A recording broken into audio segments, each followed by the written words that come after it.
gazetarja jonë, Era Gjakova, bashkë me Nazim Rashidin, që është në këtë rast kryeredaktor i kësaj kronike, cilën do ta ndiqni në vim, ka bërë një kronik për shtatzanin pas vdekjes. Një ligj i cili lejon në fakt që të përdoret materiali gjenetik edhe pas vdekjes së partnerit.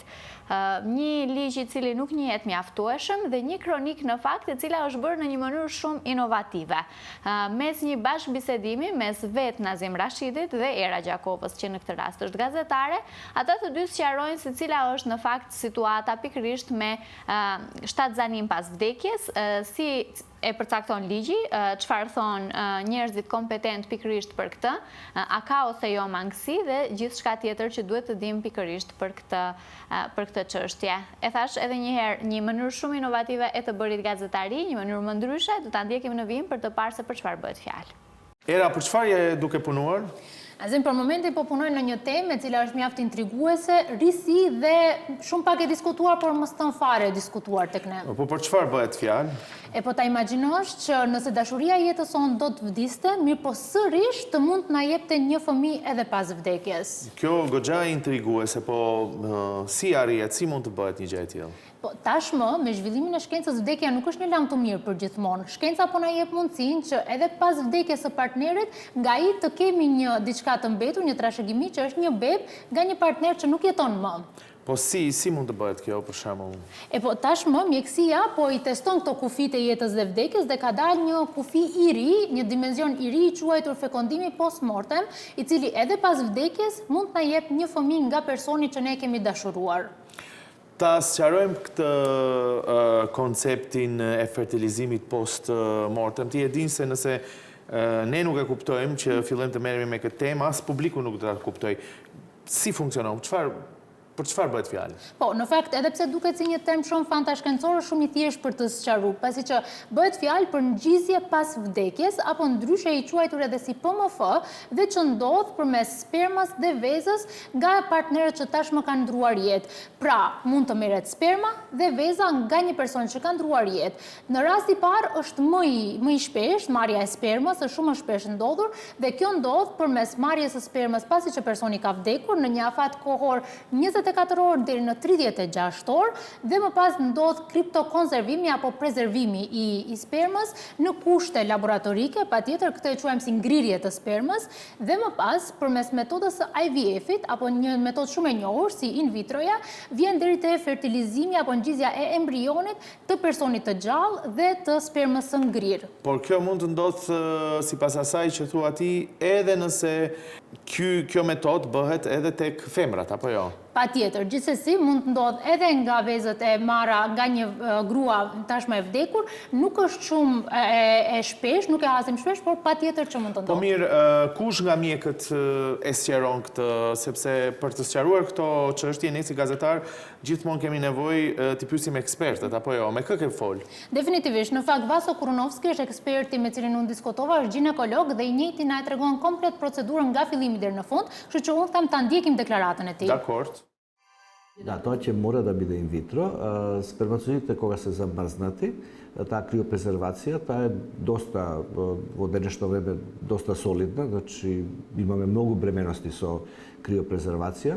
Во случај, за сега тие бременности што ги имаме се, ако, например, имаме некаква болест кај луѓето, тие се уште се живи нормално, али болест предпоставуваме дека со тек на лечењето на болеста, дека ќе им се намали моќта, оплодната моќ и на жената и на сопругот. И во тој случај тие можат да ги замрзнат или сперматозоидите и јајцеклетките, па понатаму во животот да си ги употребат. Ама збориме за истиот пар зборуваме за истиот пар кој што ги смрзнал и кој што дал согласност за такво нешто. И такви случаи имаме доста. Значи тоа е веќе доста се работи.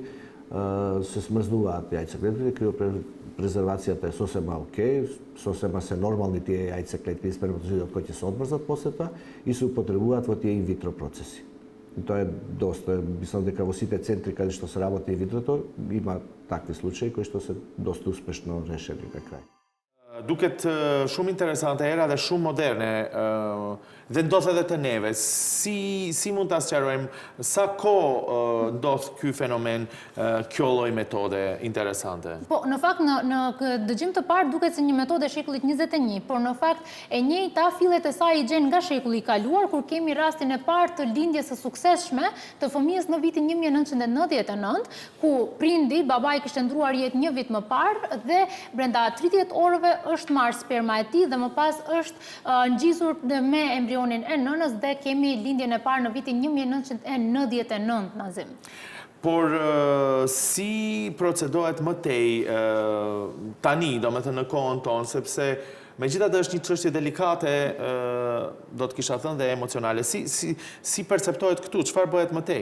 Po, definitivisht. Mirë po, Maqedonia e Veriut është mjaft e hapur dhe mjaft liberale në këtë drejtim, dhe ta imagjinosh që në vitin 2008, kur është miratuar ligji për fekondim të asistuar biomjekësor, ne kemi mundësinë për fertilizim post-mortem, apo më saktësisht në nenin 33, parashihet kjo mundësi dhe mjaft mirë të gjithë qytetarëve të Maqedonisë së Veriut u jepet mundësia që nga partneri i tyre i vdekur të mund të krijojnë një jetë të re. Do me thënë, duket një metodë e re, moderne, futuriste, është reale dhe ndodh që nga shekulli i kaluar, por me sa kuptoj, edhe ligjit e ne këtë gjë e lejon. Kush nga ekspertët juridike thot këtë, edhe pse shohim edhe ligjin në prapavi? Po, shohim ligjin dhe shohim të selektuar edhe nenin 33. Në fakt, unë kam biseduar me Arta Meron. Ajo është profesore universitare, civiliste dhe me një spektër me fokus në këtë temë, edhe ajo në fakt na tregon jo vetëm ligjin, por na tregon që partneri nga i cili mirën sperma duhet të jetë një deklarat paraprakisht në mënyrë që e tërë kjo procedurë të ndodhë. Kështu që për të kuptuar pak më shumë, ta ndjekim deklaratën e Artës? Them se po, se jam i sigurt që do ta sqaroj edhe më mirë. Patjetër. Ta ndjekim. Ne në ligjin ton jemi shumë liberal me këto metodat e reprodukimit artificial, ndër të tjera ligji jep mundësinë që në rast të kanosjes së ndonjë sëmundje, ju të mund të ngrini materialet e juaja gjenetike ose embrionit, të cilat mund të shfrytëzoni apo pas kalimit të problemit eventual shëndetësor të cilin e keni. Në qoftë se ndodh vdekja e personit i cili e ka ngri materialin gjenetik, dhe në të shumë të në raste materialin gjenetik mashkullor, dhe pse do të sqaroj kjo është, personi i cili do me thënë është në bashkësia shmartësore ose në bashkësia martësore me personin i cili e ka ngri materialin gjenetik, ka të drejtë të njëjtin ta shfrytëzoj pas vdekjes. Do me thënë këtu, për ta sqaruar, fëmia ngjizet edhe lit pas vdekjes së babait të tij. Shkurt, do me thënë, babai e ka ngri materialin e tij gjenetik, për shkak se është kanos ndonjë sëmundje, në ndërkohë vdek, lën pëlqim me shkrim që me materialin e tij gjenetik të mund të fekondohet bashkëshortja e tij jashtëmartësore dhe bashkëshortja martësore, për shkak se spektri i zbatueshmërisë është më i gjerë në këtë rast. Nuk është i kufizuar vetëm te bashkëshortët martësor. Dhe bashkëshorti martësor ose jashtëmartësor, partneri, apo ka të drejtë që këtë material gjenetik ta shfrytëzoj brenda një viti pas vdekjes së bashkëshortit apo pronarit të materialit gjenetik mashkullor. Tek neve kjo është rezervuar vetëm në rast të do me thënë të shfrytëzimit të këtij materiali gjenetik nga ana e grave. Për shkak se amësia surrogate nuk mund ta shfrytëzojnë personat e vetëm, as gratë dhe as burrat. Në këtë rast, në qoftë se kemi ngrirje të qelizës ves dhe pas vdekjes së bashkëshortes ose partneres, bashkëshorti nuk ka se si ta shfrytëzoj këtë qelizë ves, për shkak se nuk mund ta angazhoj grua surrogate. Prandaj, çështja e zbatimit të reprodukimit posthuman gjithnjë shifet në krijimin e familjes monoprindrore nga ana e grave pas vdekjes burrave të tyre, dhe kjo është po një çështje për të diskutuar, për shkak se në shtetet të cilat e njohin reprodukimin posthuman, shkojnë deri në atë nivel që materialin gjenetik të ngrirë të mund ta shfrytëzojnë edhe antarët tjerë të familjes, apo kemi raste ku gjyshja, nana, apo e ka shfrytzu materialin gjenetik të djalit të ndjerë, apo me atë që ka angazhu grua surrogate, cila e ka mbaj materialin gjenetik e djalit të saj të ngrirë, është bë fekondimi me in vitro, me qelisë bez të dhuruar, dhe kjo gruaja surrogate e ka lind apo nipin e djalit të vdekur më herët. Te neve, do me thënë, kjo e drejt për të themelu prindri është e rezervuar vetëm për gratë, apo të cilat kanë të drejt që të shfrytëzojnë këto materialet gjenetike të bashkëshortëve të ndjerë. A duhet diçka për të dëshmuar që këta kanë qenë në bashkësi jashtëmartësore ose martësore? Problemet, pastaj, do me thënë, për shkak të mos harmonizimit të ligjit për fekondim të asistuar biomjekësor dhe ligjit për familjen dhe ligjit për trashëgimin, dalin pak në situatat e lindjes së këtyre fëmijëve. To nuk duhet të dëshmojmë, mjafton vetëm pëlqimi. Po pëlqimi se është ngri materiali gjenetik dhe këtë material gjenetik ka të drejtë që ta shfrytëzoj apo personi në fjalë. Problemet dalin në situatat sepse ky fëmijë lindën në procesin e të dëshmuarit të atësisë. Për shkak se ky fëmijë lindën pas vdekjes së prindit të vet. Ndërka që atësia pranohet në situatat të caktuar, do me thënë ka raste, shtetësia jashtëmartësore pranohet në situatat të caktuara ligjore, ndërka që ky fëmijë ka lind pas pushimit të martesës së prindërve të tij, a martesa pushon me vdekje. Në qoftë se një fëmijë lindën pas pushimit të martesës, do me thënë gjizet dhe lindet pas pushimit të martesës, ai fëmijë konsiderohet jashtëmartësor, sepse bab i fëmijës konsiderohet bashorti i nanës, në qoftë se fëmija ka lind gjatë martesës, ose 300 ditë pas pushimit të martesës. Ky fëmijë nuk është ngjys dhe nuk ka lind gjatë martesës së prindërve të vet, ose bashkësisë jashtëmartësore, dhe ky fëmijë ka lind pas 300 ditësh pas pushimit të martesës me vdekje. Do me thamë, sepse ngjitja e këtij fëmijës duhet të bëhet brenda 365 ditëve. Dhe ky fëmijë, do me thamë, nuk lindën pas 300 ditëve, dhe me automatizëm, për shkak të tejkalimit të këtij afati ligjor, ky fëmijë konsiderohet jashtëmartësor. Profesoresha Arta Mero e sqaron aspektin ligjor, edhe për mua surprizë, sepse duket që edhe ne në një farë mënyre krijojmë mundësi ligjore për diçka që duket e jashtëzakonshme, e paarritshme, por peripeci ligjore ka era? Ka, fatkeqësisht hasim në shumë peripeci ligjore, pasi që nuk kemi një harmonizim të plotë të sistemit juridik dhe vim deri te 2 peripeci shumë të mëdha, që është atësia dhe trashëgimia e fëmijëve të cilët lindin me këtë fekondim të pas vdekjes, dhe këtë na e sqaron në fakt më mirë Arta, kështu që unë them sërish të ndjekim çfarë ka për të thënë ajo. Dakor. Si fëmijë jashtëmartësor apo një me atësi të pavërtetuar, në këtë rast konsideroj që pëlqimi që e jep personi para ngrirjes së materialit gjenetik të konsiderohet si deklarat për pranimin e atësisë, që ky fëmijë nesër mos të ketë probleme me atësinë e prindit, të dëshmuarit të atësit të prindit i cili ka vdekur dhe nuk është e gjallë që të inicoj procedurë për ta pranuar këtë fëmijë, sepse ky fëmijë realisht ka lind jashtëmartese, sepse ka pushu martesa me vdekje. Problemi tjetër është te trashëgimia. Ky fëmijë, do me thënë këto fëmijë që në vendin tonë lindin në këtë mënyrë, ka raste të tilla, këto fëmijë nuk mund të trashëgojnë prindin e vet. Pse nuk mund ta trashëgojnë? Për shkak se ligji për trashëgimin është shumë i vjetër dhe në vitin 96 nuk ka mund t'i parashek këto situatat e lindjes së fëmijëve në këto mënyrë. Prej starti diskriminon këto fëmijë. Sepse trashëgimtar, sipas ligjit për trashëgimin, konsiderohet personi i gjallë, apo? Nuk ka pa aftësi për të trashëguar, mirë po duhet jetë i gjallë, ose fiksioni juridik, personi i cili është ngjizur gjatë jetës së prindit të vet. Gjendet në barkun e nanës, nasciturus, pro jam nato, me kusht që të lind i gjallë. Ky fëmijë nuk ekziston në momentin e vdekjes së babës së vet, nuk është në mitrën e nanës. Ky fëmijë, ngjizja e këtij fëmijës do bëhet pasi që ka vdek baba e vet. Do të thënë, ja këto dy zgjidhjet ligjore, edhe në ligjin për familjen, edhe dispozita e ligjit për trashëgimin, që këtë fëmijë e diskriminojnë prej start.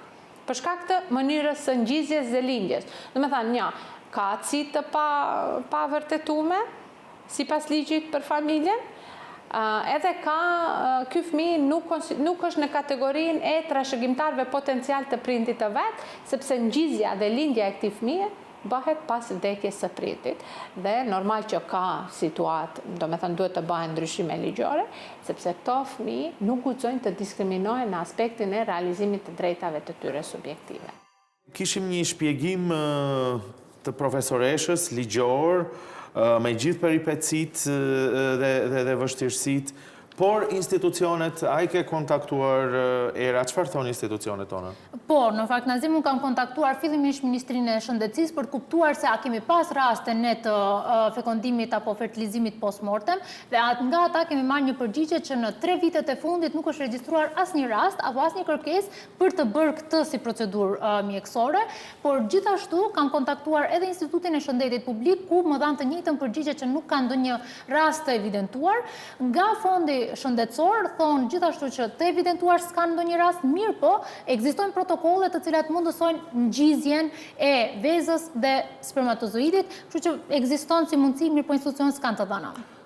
Kjo ndoshta edhe pse është një temë delikate, ndoshta se edhe njerëzit nuk e dinë se mund të ekzistoj, por ajo që shoh unë dhe që ka shumë interes është se ligji e lejon, shkenca e lejon, por ndoshta ende nuk ka ndodhur, por çmimet sa janë për një gjë të tillë? Po, unë pak më parë thash që procedura përveç kriptokonservimit të spermës është in vitro procedurë. Prandaj kemi biseduar sërish me Vaso Krunovski mbi çmimet dhe ai na tregon që në shtetin tonë është e mundsuar që in vitro të bëhet pa pagesë me një kupon të cilin Ministria e Shëndetësisë e jep, mirë po më detajisht ai na i shpjegon gjithçka, kështu që ta ndjekim çfarë na thot Vaso Krunovski. Da, bi trebalo da se pravi sekako vo državnoj ustanovi, to je na ginekološkата klinika, a se pravi i vo privatните zdravstveni ustanovi koji što imaат licenca od fondot i vo toj slučaj vo ta licenca što imamo i nije, samo što ovo naša ordinacija se pravi isključivo samo inseminaciji, znači ne se pravi in vitro kako proces, nego inseminacija to je jedan pomal proces od koliko in vitrota. Сега во тие центри, кај што се прави IVF методата, тоа го покрива државата, што е доста за пофала, како да го кажеме, затоа што ако пациентките што доаѓаат кај нас си ги соберат сите документи што им се потребни, а тие секако се потребни документи, бидејќи сите тие анализи се потребни да се направи витрото. И пред да се направи витрото, они ги поднесат во Фондот за здравство, и таму има комисија која што одлучува за тоа и дава ваучер и они на основа на тој ваучер може да одберат каде сака. Значи не мора да биде во одредено место или некој да им каже морате таму. Во случајот кога ќе го добиат ваучерот, они одат дали ќе одат во приватна здравствена, дали на гинеколошка клиника, можат да си остварат правото на инвитро, со тоа што во последно време е дозволено и за втора бременост. Dëgjuam nga Vaso Krunovski, i cili na sqaroi që Ministria e Shëndetësisë jep një kupon që falas të bëhet in vitroja, mirë po, unë kam kontaktuar Nazim edhe institucionet private shëndetësore, nga ku mora vesh që një in vitro privat mund të kushton nga 3.500 euro deri në 4.500 euro, patjetër këto janë çmime pastaj individuale të cilat lëvizin. Dakord, do me thënë post-mortem mund të krijohet jetë.